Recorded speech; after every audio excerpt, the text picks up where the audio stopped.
Ayan po, sa dual mode po natin, sir. May ano po tayo, motor, tsaka engine po, sir.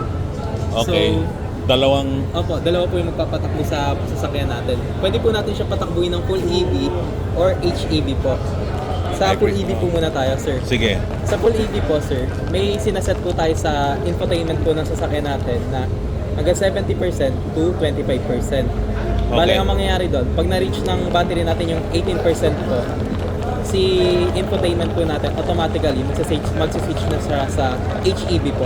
Okay. Sabay kakargahan na yun kung saan natin sinet. Di ba sinabi ko po, 70 to 25% po. Oo. Ayun, halimbawa, sinet po natin yung 25%. Babalik, i-charge siya po yan hanggang 25%. Sabay pag na-reach yung 25, full EV po ulit, babalik na po yun sa hanggang 18% ulit na charge. Okay. Bale, sa HEV po gagamit. So ganito yung setup ng ano Opo, sir. Ayan. for this shark. Opo. Bale, kino-convert na po yung power ni battery sa gulong po. Okay. Yun po. Pati yung power ni engine po, nagkakarga rin kay battery. Okay. Parang rotation lang din. Okay. Parang naka-unlimited energy na rin po power.